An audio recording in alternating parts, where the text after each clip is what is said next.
are you delivering quality alcohol free? Because consumers are very, very aware of what quality is, and they are not looking to compromise. If you put a better quality wine through dealcoholization, you will get a better quality out. So we find that by increasing the quality of the base wine in our premium range, we don't have to use any additional aroma at the end. We don't need to use as much residual sugar to balance it. So what if we take their Mosel Valley Rieslings and dealcoholize it? What can we get? Can we get not just a Riesling quality, but can we get it tasting and feeling like a Mosel Valley Riesling, for example? So that is our next step, is not just to give varietal authenticity, but an actual sense of place. But there still has to be clear messaging about, okay, what is 0.5% versus 0.0? And we put a lot of stock in that 0.0 because it's hard to do. That last little bit is the really tricky bit to do. And we've done our own research where we see about 20% of younger audiences don't own a corkscrew, haven't used a corkscrew, so they don't have that same relationship. Welcome to Non-Alcoholic Wine Celebrities, a 30-minute B2B podcast hosted by me, Vanessa de Souza Lage. I'm the founder of vinos.com, VIN00s.com. In each episode, I sit down with a professional who's shaping the non-alcoholic wine market. So this show is designed specifically for industry professionals, bringing you sharp insights and strategies from the leaders driving one of the fastest growing categories in beverages. So thank you so much for being here and taking the time to listen. If you're enjoying the show, please follow us on your favorite listening app or subscribe on YouTube. Every listen and every follow helps us keep this podcast alive and bring on high quality guests. So from the bottom of my heart, thank you so much. Happy listening. So hello, I have the pleasure to have Dan Harwood with me today. He is the managing director of Southwest or SW? What do we call it? SW Wines. SW Wines Europe, which is part of the Schloss Wachenheim Group. Dan is an expert in alcohol-free wine production. He is looking after the Eisberg brand within the UK.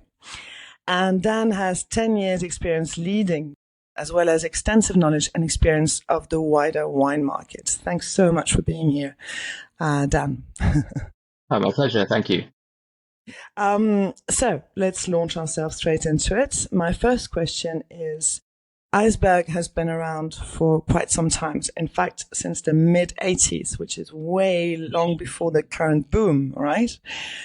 So from a business perspective, what kind of advantages and what kind of challenges does that bring for the granddaddy as of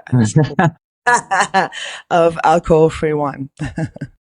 Yeah, I think, absolutely. I've never been called a granddaddy before, but I'll take it. So I think, the clear advantage that we've got is the experience and the expertise that we've built over decades of dealcoholization. I think it's given us a lot of time to hone what we are doing, to really look at what is the best way, and how we can improve on alcohol free. And for a lot of that time, we were unmatched within the market, so it gave us absolutely the lion's share. So when the trend for low and no started to grow, we were right there to pick it up from the beginning. So it's been a fantastic growth journey, even over the past 10, 15 years, for us as a brand. I think flip it and what are the challenges of being sometimes known as a legacy brand is like, how do we stay relevant when so many competitors come onto the market? What can we do to make sure that people keep Eisberg front of mind and don't just remember it as, oh, that naff brand from the 1980s or the 1990s that Gran used to drink? So it's really kept us on our toes. And over the last few years, we've really, really pushed on quality, but also diversifying, building a family. For most of our life, we went just red, white, rosé. That's your choice. You're stuck with it. And that's not where consumers are at now. People want choice. People want different occasions. So really diversifying, bringing in premium, bringing in different formats has been key for us over the last few years. So you're keeping a good eye on the competition, I imagine. And the competition is what does it look like at the moment? What is that? Every day new brands? Every quarter? Certainly, I would say that when I look at it monthly, when I'm building monthly reports, there's always something to talk about. So every single report that I build each month, there is something new on the market, whether it's a new brand or whether it is a new variant or whether it is a new flavor. So it's moving really, really quickly, and that's coming from established wine brands that are coming into the market, or it's coming from challenger brands that are starting up from scratch. So it's a bit of both coming from both angles, really. Tough market is becoming. And so in fact, what you did, because you're such a big brand and known by everyone, you've doubled the capacity of a new vacuum distillation machine. That's right. Can you tell me about it? Yeah. What led to So this investment? The demand, right? Yeah, absolutely. That was first and foremost was demand. So yeah, we use a vacuum distillation, and we've been behind that for many many years. So around 15 to 20 years ago, we partnered with a university in Germany where we're based to build a vacuum still from scratch, custom, made from glass. It's very fabulous. It's very exciting. It's like Willy Wonka's chocolate factory with pipes going around. Um, but we really believe and we're committed to vacuum distillation as being a quality way for alcohol-free for dealcoholization. Um, and really, up until last year, we were at capacity. So as the market's grown, our machine was working 24 hours a day, an absolute workhorse to just keep up with demand across the UK market, but across our German markets and our other global export markets as well. So we bit the bullet last year and we decided, okay, well, we're gonna buy a second machine. We're gonna double our capacity, still vacuum still because we think it is the best way, but a new machine. It's modern, it's more efficient, it can do the same job slightly better. So we're finding that getting better results out of it. And there's a couple of things that does for us. Firstly, it increases capacity so we can grow our existing brands, but also it gives us a little bit more freedom to play and a little bit more opportunity in research and development to try different varieties. Because, for example, if we wanted to bring a new variety, we've got to dealcoholize a couple of thousand liters just to see if it works. So it allows us to play a bit more, to develop, try new things, try new formats, new premium concepts. So yeah, it's given us allowed to keep up with demand, but also expand and play a little bit more in the space. Wonderful. Premiumization, is that, do you think, a trend in the non-alcoholic wine world? I think it is very much a part of the future of alcohol-free wine. Um, I think speaking back to what I said earlier about just saying red, white, rosé, that is your choice. It's not enough anymore. People want to experience better quality. What they're really searching for and what we strive to deliver is authenticity. So how close is that alcohol-free wine to the experience that you would expect or what you've had from wine with alcohol? And premiumization allows us to do that. And on the most basic level, it's basically if you put a better quality wine through dealcoholization, you will get a better quality out. So we find that by increasing the quality of the base wine in our premium range, we don't have to use any additional aroma at the end. We don't need to use as much residual sugar to balance it. So it becomes closer and closer to that authentic feel. And there's still ways to go. I think as the market develops and people are willing to invest a little bit more in their alcohol free choices, that gives us freedom to play to try new things, to use better quality wine, and it will just grow and grow. And I think that's an exciting, really exciting part. As a wine lover myself, and as a wine lover at the company, we're doing things in the background which we're really excited about and can't wait to bring to market. You must let us know. We want to tell all of our users, Absolutely, it's because it's. I mean, what's the scoop. yeah. So we've over the past few years really put our focus in variety, in great variety, to make sure that when you taste, for example, in our premium range, a Pinot Noir, it tastes like a Pinot Noir, and that has been really where we've got to by investing in the quality of the wine. Really, the next goal for us is what about a sense of place? So, for example, what we're doing is within our group of companies, we have quality wine producers within the Mosel Valley. So, what if we take their Mosel Valley Rieslings and dealcoholize it? What can we get? Can we get not just a Riesling quality, but can we get it tasting and feeling like a Mosel Valley Riesling, for example? So that is our next step, is not just to give varietal authenticity, but an actual sense of place in the wine itself. And we're getting there, and yeah, it's exciting. Exciting. Very good. Can't wait to try it. So how, about your ranges, since you're on that topic? So you have signature, selection, and specials, correct, for now? Yeah. That's what you call them. It's to cover different use cases, right? So how do you measure their performance? How does that work? Yeah, so we divide them up based on different occasions, and I think it's one of our mission is to deliver something for every occasion. So there is an alcohol-free option, whatever you're doing, and also what is the sort of life stage of the person, or what is the demographic of the person. So we have these different segmentations. So Eisberg Signature is our bread and butter. It's what we're known for, and it's your everyday easy drinking glass of alcohol free, varietally led. So if you want a Sauvignon Blanc on a Friday evening, you've got your Sauvignon Blanc. If you want Merlot, you've got your Merlot. We've then got our selection range, which is more about premium, and it's about offering those food and wine moments, or those special occasions, those celebrations, for alcohol free. So whether it's a really good quality sparkling, or whether it's your Pinot Noirs, Pinot Grigios, or Grenache Rosés. We've got our seasonal stuff, so mulled for Christmas. That's very easy, and actually a really really tasty product, and fantastic for hosting, fantastic for guests, or just your cozy night in. Spritz for the summer, which is the mirror image for the mull. And the brand new thing for us is the cans, and that's a really exciting part for us, because we are targeting a new demographic, or a new customer, which I'm sure we'll talk about. Uh, so it's really about having something for everyone. And when we look at what success is for us, absolutely, it's how many bottles do you sell? That is a key metric for us, and we've got that data going back. But it's beyond that as well. What we also measure is share of voice across social and online. So we have listening platforms where we make sure, like, when people are talking alcohol free, whether it's across social media, across Reddit forums, wherever it might be, are people talking about Eisberg, and how are they talking, and what is the sentiment there? So, Hi, this is Vanessa. Just a quick interlude to tell you a little bit more about Vinos. We're a media publishing platform, and we welcome anyone and everyone who is a professional in the non-alcoholic wine market to talk to us.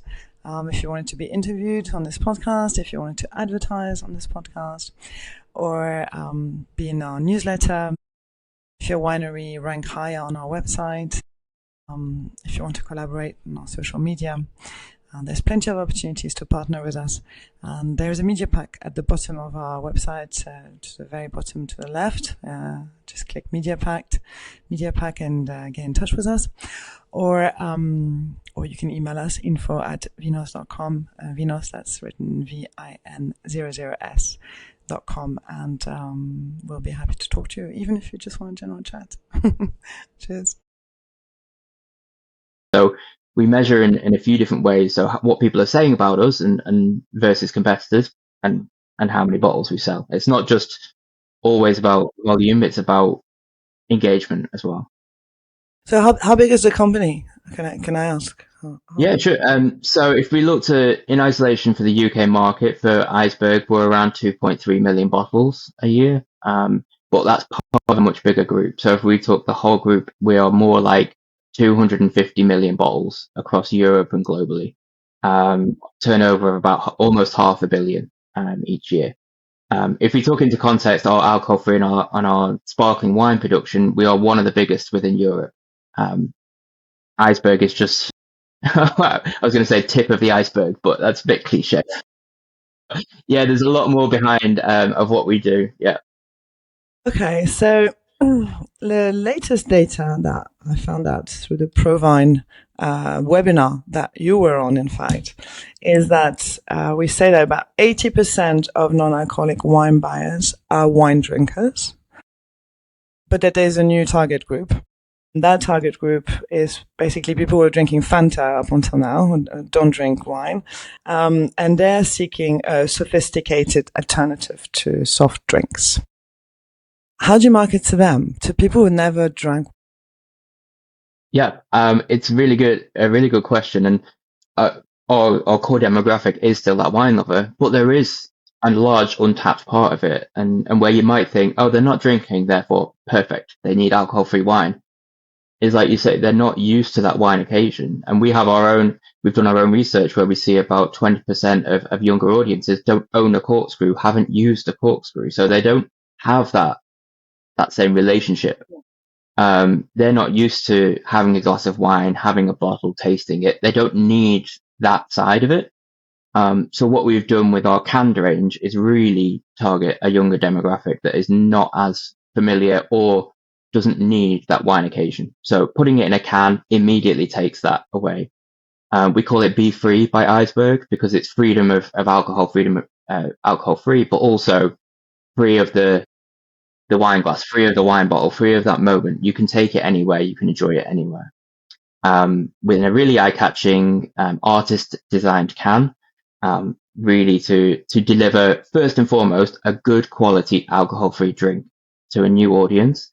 Behind that is the fact that okay, yes, it's an alcohol-free wine, and maybe that will in time lead them on to the signature range, and maybe after that the selection range. So we see a progression for a new demographic, a new audience by giving them something different and new in a can. So I like that.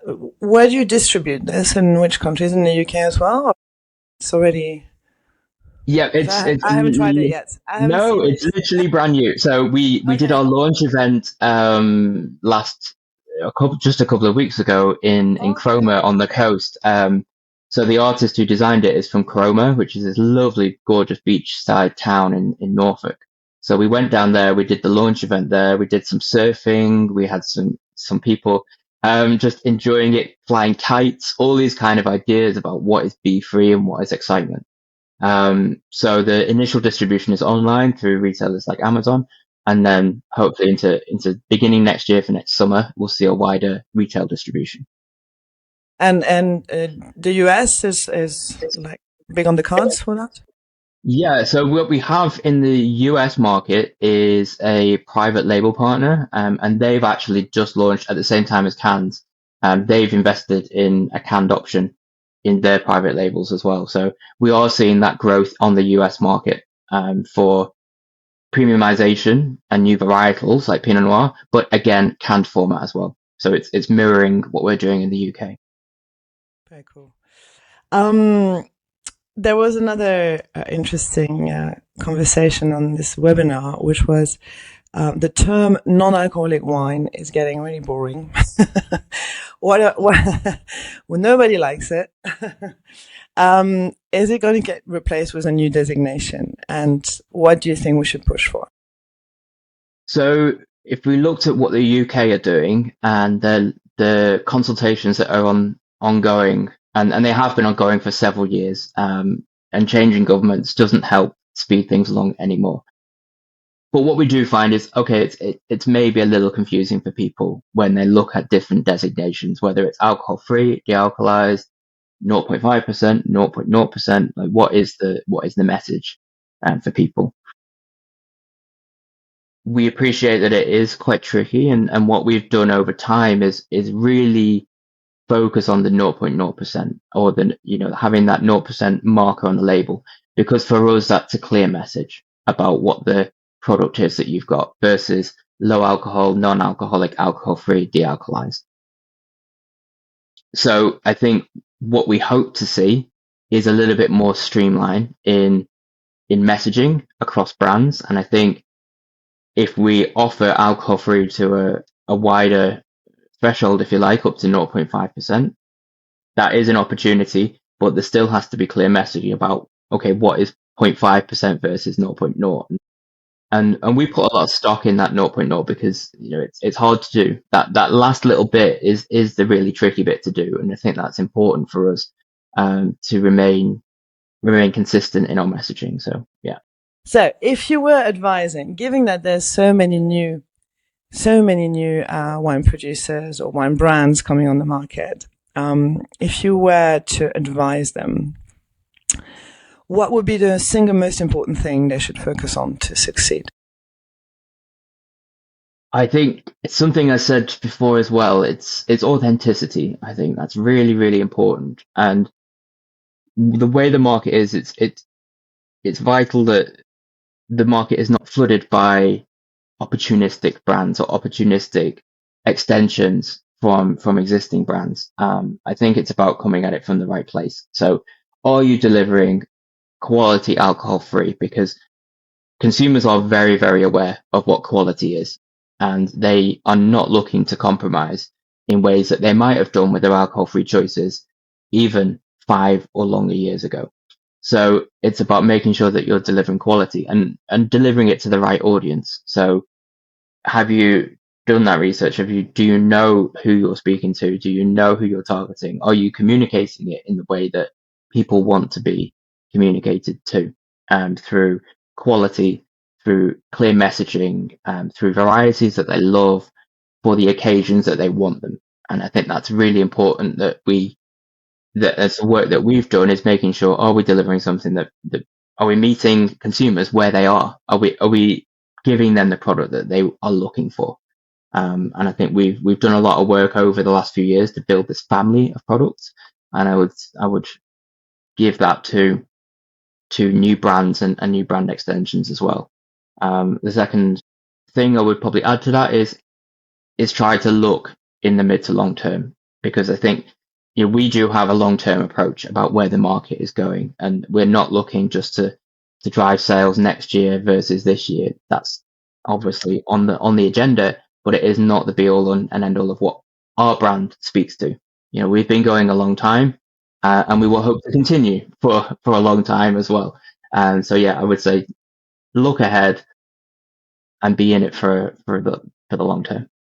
Well, thanks so much for this, Dan. That was great. So basically, young brands look up to Eisberg and what they're doing. Thanks so much. Thank It's you. been great. Thank you for Yeah, answering thank my you very question. much. Cheers. Have a lovely day. Cheers. Thanks.